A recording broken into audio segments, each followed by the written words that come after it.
Hello, ladies and gentlemen, and welcome to the beautiful month of December. As everybody's getting into the holiday mood, this month we're covering Granblue Fantasy vs. Rising's, that's a mouthful, Galleon.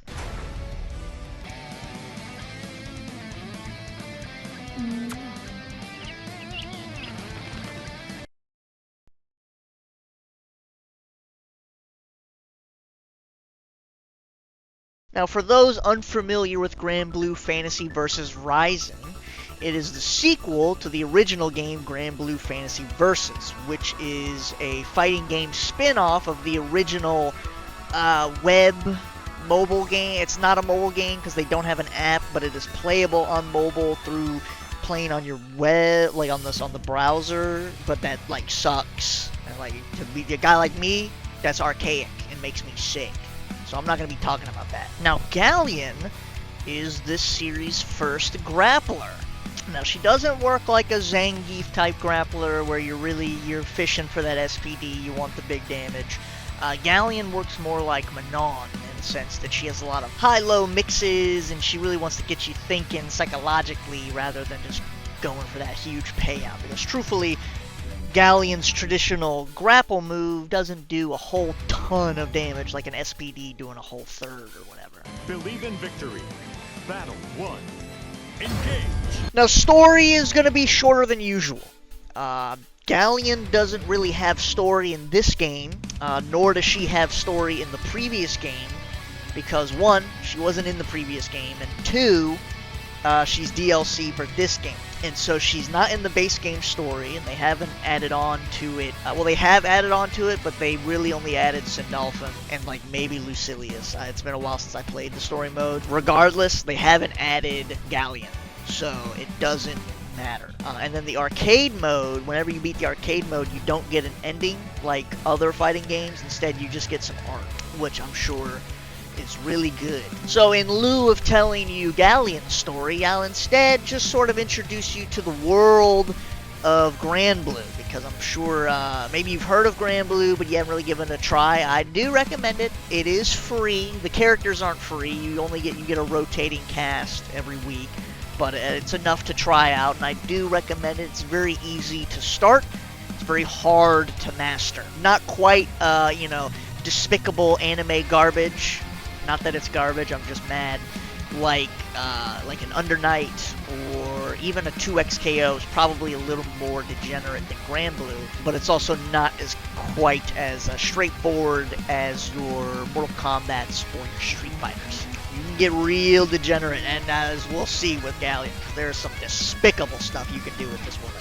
The world of Granblue is set in a sort of floating archipelago called the Skydom. There are different regions of the Skydom. The main crew travels on the Grand Cypher, which is a flying ship in between each island. What happens if you fall into the void? I couldn't tell you. I assume you just die. I assume you fall forever. That's kind of the vibe that I get. The world of Granblue is very, it's sort of a Final Fantasy-esque. If you're familiar with like Final Fantasy VI, that's probably a safe thing to compare it to. It has technology, but it also has magic. Galleon is a dragon in Granblue. She is the gold dragon, also the earth dragon. Most dragons, from my understanding, because I'm reading all this stuff from the wiki, and that junk is trash. I'll be honest, it is garbage. From my understanding, dragons are supposed to be neutral entities, but from what I'm getting with like story beats, it seems to be that they like pretty consistently side with Gran/Jita pretty much every time, unless it's like a mind control situation. And again, it's an anime game, so that's pretty common. Now, Galleon, being the Earth Dragon, is also deeply connected with life in general, so she really hates when the Sky Dwellers, that's what they're called, the people that live in the Skydom, Sky Dwellers, she really hates when they suffer, but obviously it's an anime game, so they're pretty much suffering all the time. Unless it's like a summer event where everybody's in bikinis, but if you look at the lore, it's probably like the same. They're probably suffering as well, honestly. She also talks weird. So like, if you ever played Mass Effect, she kind of talks like a Hanar. She says like the emotion she's trying to convey, but then like mind like thinks the full sentence. It's kind of weird. I don't know why she talks like that. Again, I'm just looking at the wiki, and I got nothing, because this wiki is trash. I don't know if the wiki's just trash for Galleon or if it's trash for everything, but the wiki is garbage. Battle 2. Engage. Moving on to special moves, again, this section will also be shorter than story because Granblue doesn't have as many special moves as Mortal Kombat or Street Fighter, but there's still something here you can F around with for sure. Now, before we get into the special moves, again, like the story, I want to explain some things about Granblue because I think it's probably a lot different than anything else you might have played. Where Street Fighter is a 6-button game, you have light, medium, and heavy punch, and you have light, medium, and heavy kick. Mortal Kombat is a 4-button game. You have forward punch and back punch, and you have forward kick and back kick. Granblue is also a 4-button game.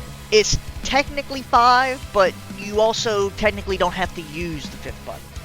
You have lights, mediums, and heavies, and a unique button. Lights, mediums, heavies have a close auto combo, and they have a far, if you're far enough away not to get the auto combo, you do a poke. The unique is different for every character. It's sort of a gimmick, whatever that character's gimmick is. In Galleon's instance, her unique, she slams the ground and it's a low, and if it hits the enemy it doesn't really do any damage, but it pops them into a juggle state, of which you can now, you're probably not going to get a combo out of it because they can flip out of it, but you can do a special move, namely you can do your air grab, essentially. We'll get to that later. The 5th button that you technically don't have to use is the skill button, and the reason why I say you don't have to use it is because you can do the normal quarter circle forward, punch, or your quarter circle forward, light, medium, heavy, dragon punch input, quarter circle back, whatever the inputs is for each move, you can just do that normally. And I believe it comes with a damage increase, but truthfully, nobody's doing that in this game. Maybe they're doing it at the absolute high level, but the advantages is simply not worth it. Where everybody's on modern, basically, you might as well play modern style. You can also press the skill button and the unique button to get the metered version of the move. All skills have cooldowns. So if you do the normal version of a skill, it's basically no cooldown.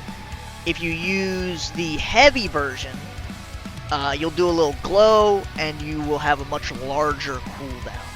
Keep in mind, while a move is on cooldown, you can still do the meter version, which is the skill button and your unique button. You can do that on cooldown, it will still do the move, but it is heavily scaled. I believe it's like 50% scaling immediately. Galleon's first skill, which is neutral direction skill button, is just a little poke. You're pretty much, you're going to do this at the end of every combo. Glorious.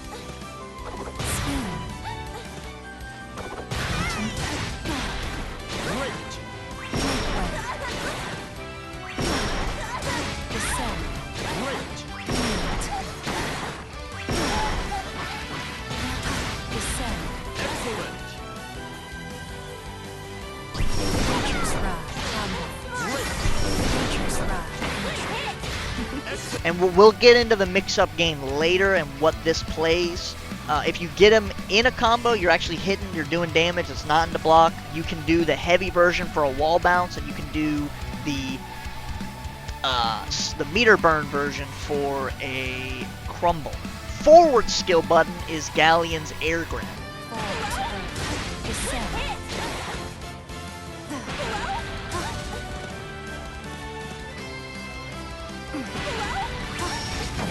Be still. This is for you. Prepare for impact. Now, keep in mind, this is not a grab in the air, like Zangief's Air SPD. Instead, this is a, you jump up and grab somebody out of the air. Think of Zangief's level 1. That's what this is. The most you're going to be using this move is, 1, anti-airs. It's incredibly good at anti-airing. Its hitbox is super generous, like most air grabs are. And truthfully, I don't think you're going to lose to anything in the air. with the exception of if they have like an invincible dive kick or something. But I don't even know if that exists, so I wouldn't worry about it. This move, like single-handedly, will get you to rank up. If you're just starting out, you're at D rank, C rank, B rank. Forward air grab will single-handedly get you to A rank and probably S rank if you just put in enough time and, you know, fundamentals and all that. It's a super good move. You can use it with your unique, which knocks people in the air, grab them out of the air. That forces them to block low pretty much at every... you can charge your unique to make it go farther. You don't get the air grab out of it, but you can... That's how you counter zoners in this game, is you do the full screen unique, and then you run up. You get in their face, and you do what grapplers do. Galleon's down skill puts a little target on the ground.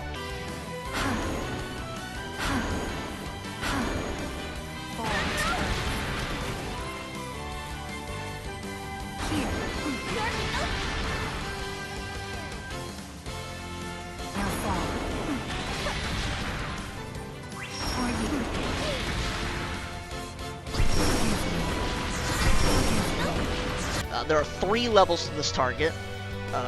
Doing the light version multiple times levels it up. Doing the heavy version instantly places the level 3.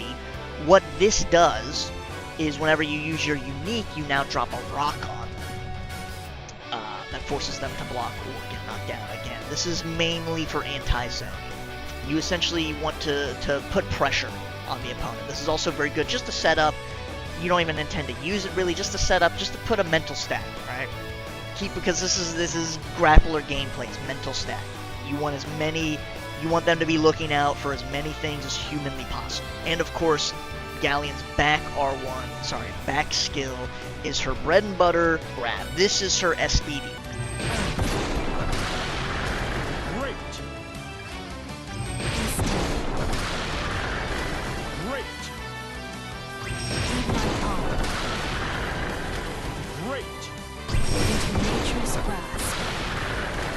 Great.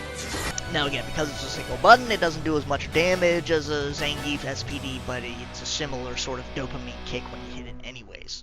The biggest way I use this move is simply, attacking into block, and then either you finish with the poke, the safe poke. Maybe you finish with the safe poke most of the time. Sometimes you switch it up and you do the grab, and you hit it, you get the grab into their block, right? Sometimes that might encourage them to jump. So maybe you don't do the grab, you don't do the grab, you don't do the poke, instead you do the air grab. That's where the mix-up game comes in. Your special move, essentially every auto combo is now 50-50, where you're either doing poke, which gets damage, especially if you delay the poke. It's air grab. If they know you're going to grab, they jump. Maybe they swing into it, they might counter poke you, and then your grab, if they do nothing, they just keep blocking, you do your grab. So this is where Galleon gets really despicable, but that is going to increase with the next special move, which is pressing skill in the air, which might be the most terrifying thing I've ever seen. If you press skill in the air, Galleon does a diving grab. Gonna love this next move. Excellent. Excellent.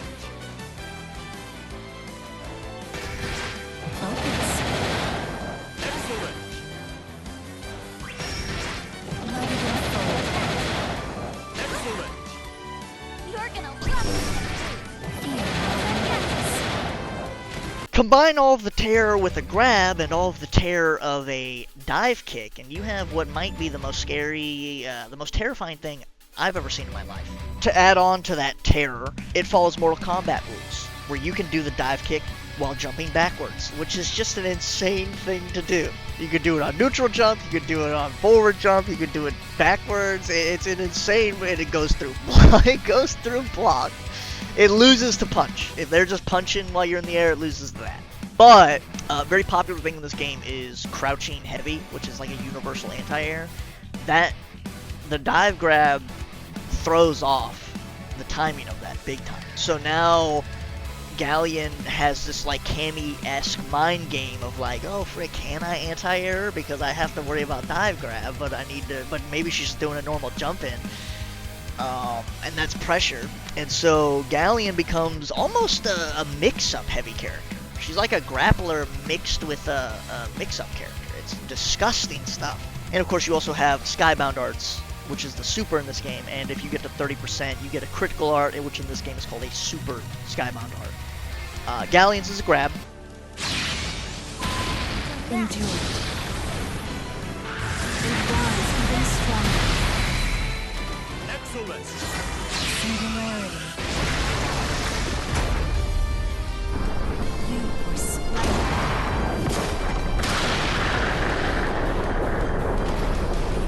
For the most part, it is useful to know you need to press an extra button for critical arts in this game.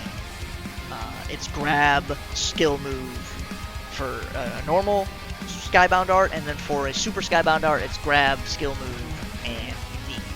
The reason why it's an extra and not just automatic like critical art is that some super Skybound arts have different activations. So for example, a Skybound art might anti-air, while a super Skybound art might not, or vice versa. In Galleon's instance, both the Skybound art and super Skybound art are grabs, and the super Skybound art has a further reach for that grab. So it's pretty much worth it to do the super critical art version pretty much every time. There's no reason not to do it.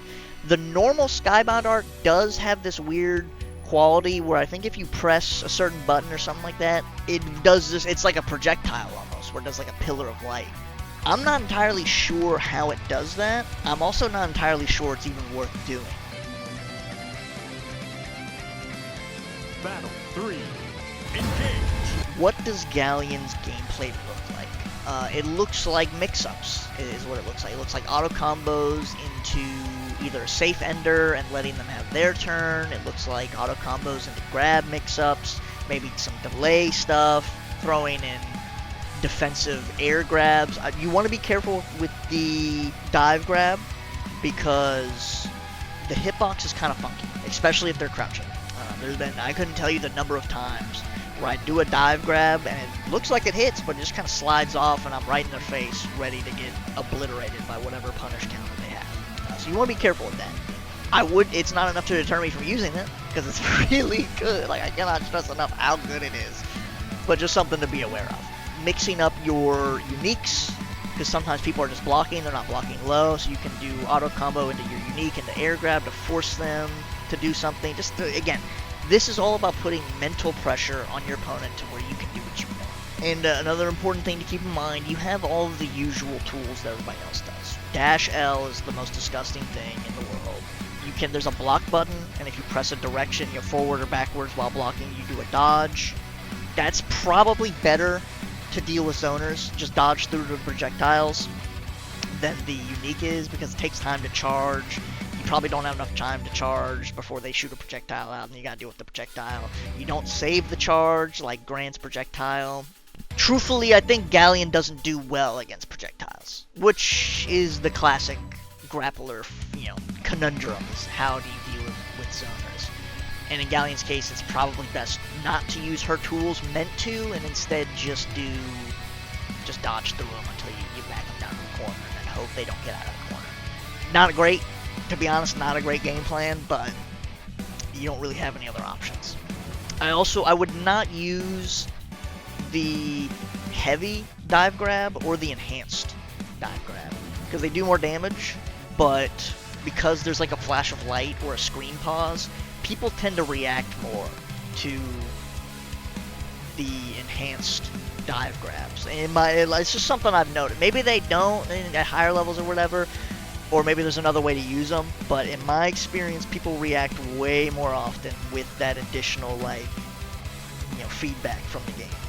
One unique thing about Galleon is that her dash heavy is actually really strange. It teleports. And you can teleport backwards and stuff like that, so there is a little bit, again, most dash heavies on block are punishable, so I would not try and play with that too much, but you can do some tricky stuff with it. And so if you see the opportunity, maybe get funky with it. Maybe you can experiment something into reality. But I think the general rule of thumb is dash heavy into block is not really a good idea. You just want to do dash L because you get a billion plus. If you're in that poke range and you don't really know what to do, dash L is a pretty good thing to just throw out because it's very hard to punish, and you are plus, and it freaking sucks, and I wish it wasn't in the game, but it is, and so you might as well use it because your opponent definitely will, and it will be annoying. Don't use it too much though, because then you get predictable, and you know how that is. General combo routes in this game look like any auto combo into special move, into auto combo, into special move or super move or whatever. So, like for example, Galleons would be like in the corner. It would be heavy auto combo into neutral skill heavy version to get the wall bounce, into medium auto combo into like air grab. That's like a very basic bread and butter. Like, combos are very easy in this game, and they're not super frustrating because they're not really long Mortal Kombat style. But if you start getting like lengthy combos, even in like A rank, don't be surprised because it's not that hard to learn these combos. And that's all I got for you this time. A bit of a shorter video. I think Granblue's not as complex as other games at like a casual level.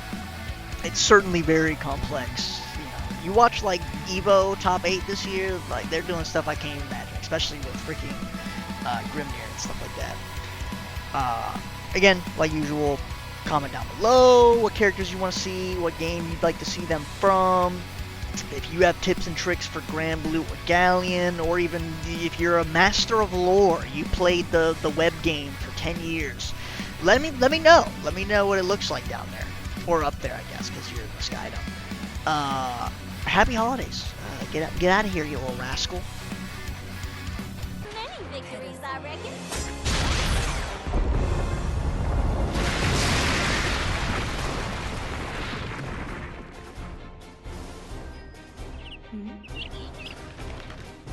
Yeah, I mean, I highly recommend Granblue. The only thing I would caution you is just don't get frustrated. The player base for Granblue is not as big as your Street Fighters, your Tekkens, probably even Mortal Kombat at this point. So you're probably going to be fighting a lot of people that are on pen and paper higher rank than you. But again, it is really easy to get up to speed in Granblue. It is very hard to master Granblue. So, you know, I'm in A rank right now with Galleon. By the time the video comes out, I might be S rank, I'm not sure.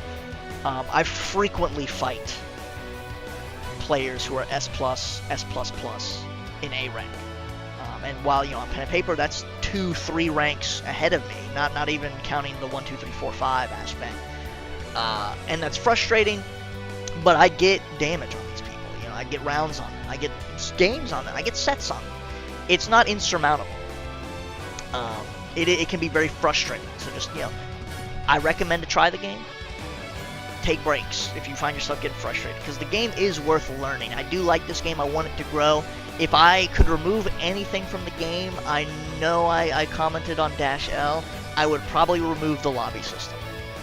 Because while it's cute and the chibis are you know, that's adorable and all that, I think it takes a lot of players out of the matchmaking system, and most casual players are not going to play the lobby system. Sit at the arcades and wait for somebody to walk up. They're just going to matchmake because that's what's easy, and that's what I do, and that's what I want out of the game. Off topic, Marvel Tokon, I played the beta, you know, the beta 1. It was just a lobby system with arcades, and I hope that's not the case for the main game, because like, I cannot stand the arcade system. Like, Fighters had it, but Fighters also had a matchmaking system, and that's like perfect. That's what I want, is a matchmaking system. I don't want lobbies. You can have the private lobbies for, you know, if people are doing private rooms and stuff, that's fine, that's cool, that's great. For just normal, I want to get on, I want to get in a match as fast as possible. And I think that's what most people want casually, and I think that would be better for the health of the game. Because sometimes you'll get on Granblue, and you just won't find a match. And so it's just like, okay, well, I guess I just hop off, I guess. I'll play later or something, I don't know. So if you're new to Granblue, give it a try. Try not to get frustrated. Give it a chance. It's a lot of fun, and it's very easy to get into sort of things. Get the frick out of here.